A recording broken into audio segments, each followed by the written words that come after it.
امریکی صدر نے وائٹ ہاؤس کے قریب فائرنگ کے واقعے کو دہشت گردی قرار دے دیا۔ صدر ٹرمپ نے بائیڈن دور میں افغانستان سے امریکہ آنے والے ہر شخص کی تحقیقات کا حکم دے دیا۔ امریکی صدر نے قوم سے خطاب میں کہا کہ نیشنل گارڈز پر فائرنگ کرنے والا دہشت گرد بائیڈن دور میں افغانستان سے آیا تھا۔ یہ گھناؤنا جرم ہرگز معاف نہیں کیا جائے گا۔ نیشنل گارڈ کے اہلکاروں پر فائرنگ کرنے والے شخص کو جانور قرار دے دیا۔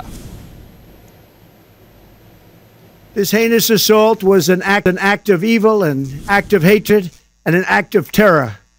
It was a crime against our entire nation. It was a crime against humanity.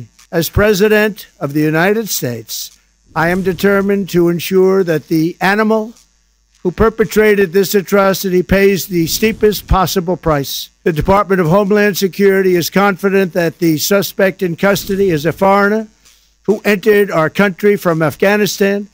We must now re-examine every single alien who has entered our country from Afghanistan under Biden, and we must take all necessary measures to ensure the removal of any alien from any country who does not belong here or add benefit to our country.